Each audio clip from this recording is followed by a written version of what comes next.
Hi guys, this is Palmer here, DPP, coming to you live.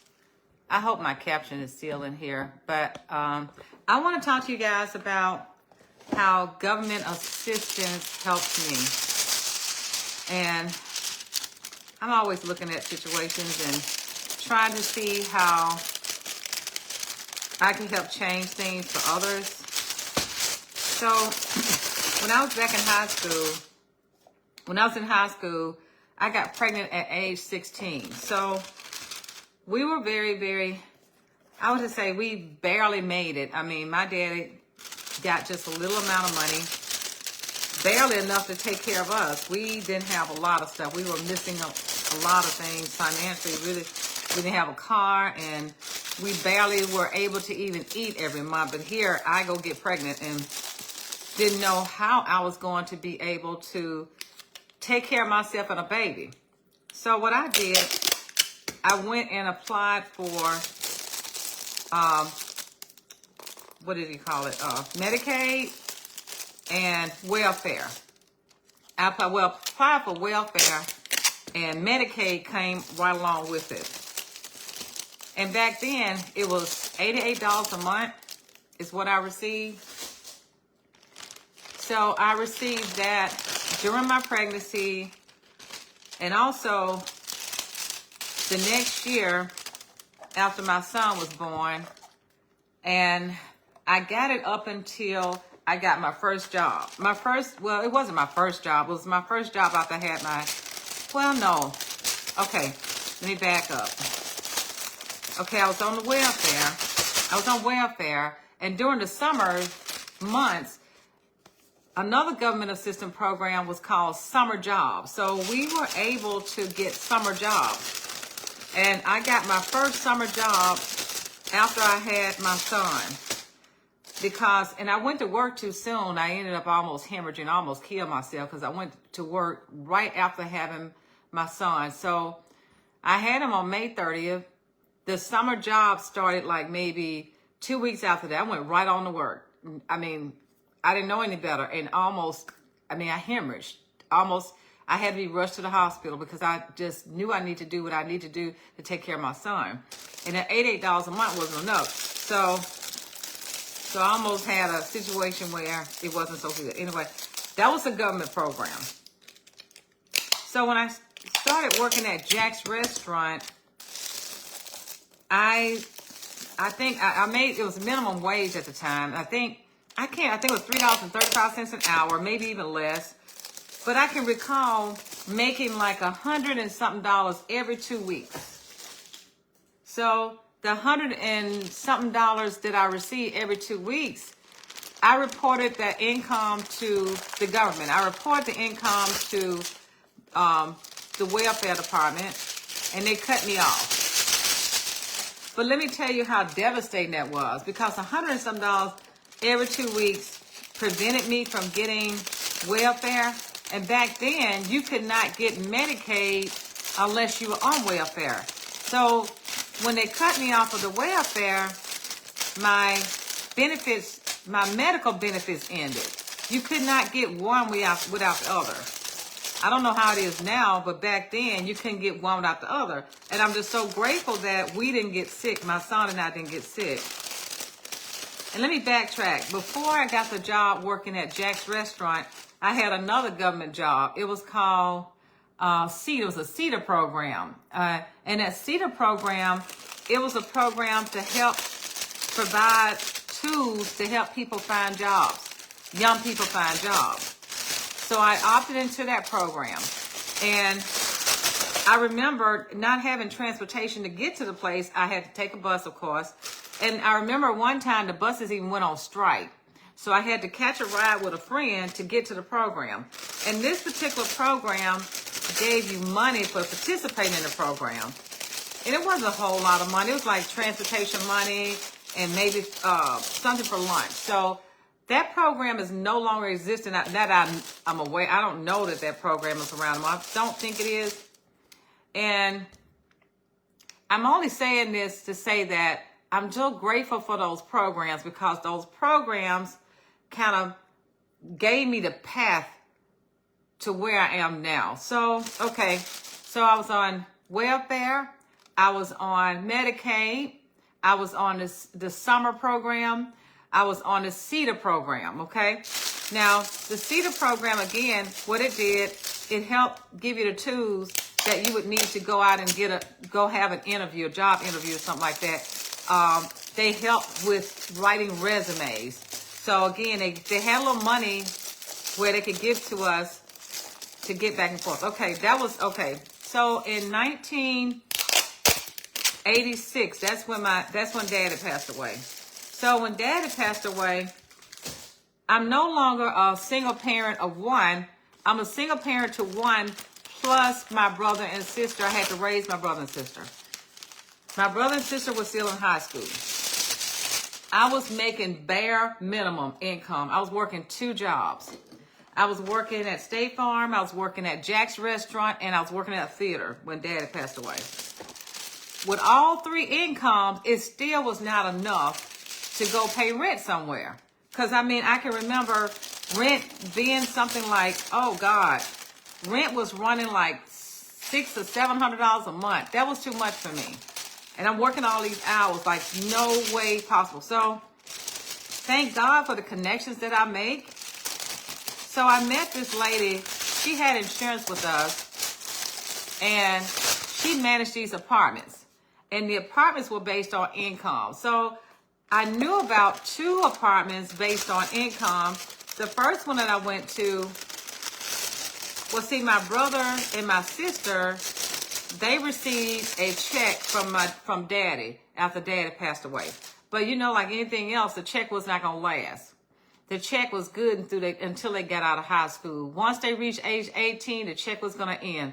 So I didn't want anything that was going to be based on my income and theirs too. I need it to be based on just my income, because once they graduate, I wouldn't have that income, so I didn't want to start like that. I didn't know how they would adjust it, or if they would adjust it afterwards, I didn't know. So I didn't want to take that chance. So the lady who I spoke with for the first apartment that I looked at, she told me that they didn't have any openings and didn't know how soon they would have one. But after I explained to her my situation, I told her that my dad had just passed away in March, and we were desperately needing to move because the place where we were living, it was so run down. Holes were in the floor, ceilings caving in. We desperately need to move. So when she heard this story, she quickly got us a spot. This was Section 8. I was not even familiar with Section 8 at the time, but this was Section 8. So she got me, I had to submit my income with the application. She got me approved. So it was a townhouse apartment. So this was like 3 bedrooms, 2 baths, a kitchen, and a little dinette area. So these apartments were kind of new, and I was able to get rent at $121 per month for all that space. 2 bathrooms, 3 bedrooms, yeah, a nice sized living room, and a little kitchenette area. The rent was $121 a month. I can remember that just like it was yesterday. That was Section 8, guys. Section 8. So the distance was quite a distance from where we lived. It was farther away, like 30 minutes out. But the one thing I loved about it is that I could afford it. The rent where I came from in the house where Daddy was, the rent was $88 a month. So I went from $88 a month rent to $121 a month. And at the time, my brother and sister were getting that little check from Daddy, and I was working 2 jobs, 3 jobs, really.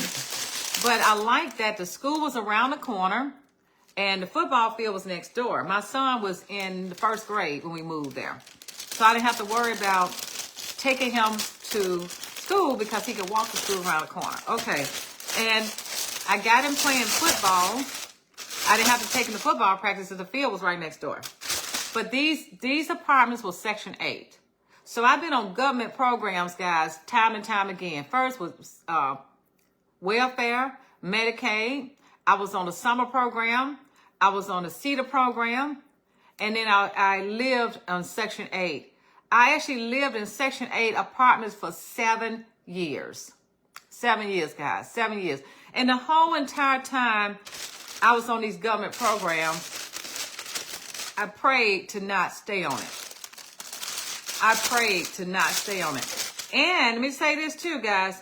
While I was on Section 8, I had to file bankrupt. You know, sometimes things just don't work out as planned. I wasn't making a lot of money. I had to file bankrupt right at the same time I was on Section 8. Yep, I did. Had to give up my car. Instead of having my car repossessed, I filed bankrupt.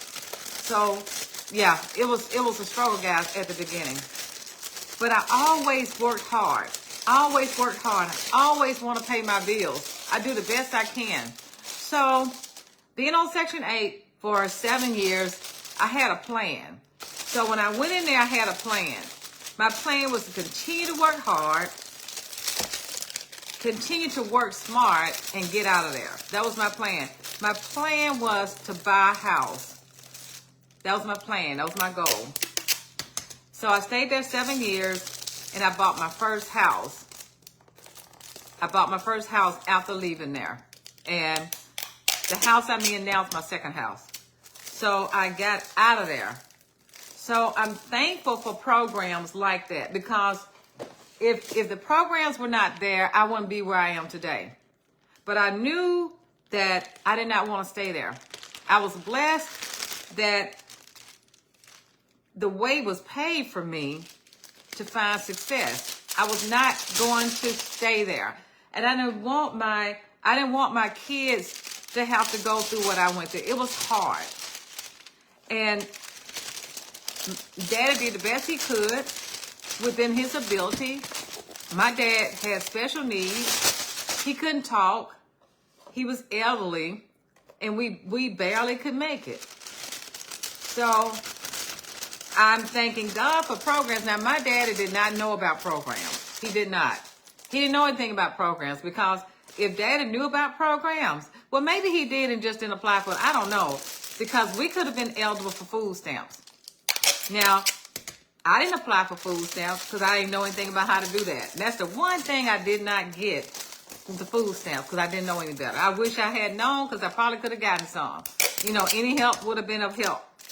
But Daddy didn't get them, and we made do with what we had, what little food we had. We didn't starve.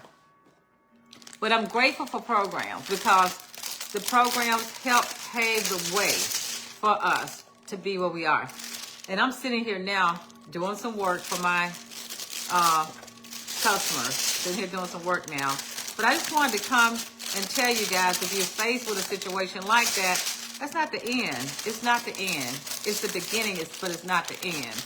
And I know, because I've been on programs. So I understand when we're having to go through something like that. Now, there are situations where people are disabled, and people who are disabled, they're on the programs longer, because that's the best they can do. Because, I mean, my brother and nephew are artistic and they're special needs.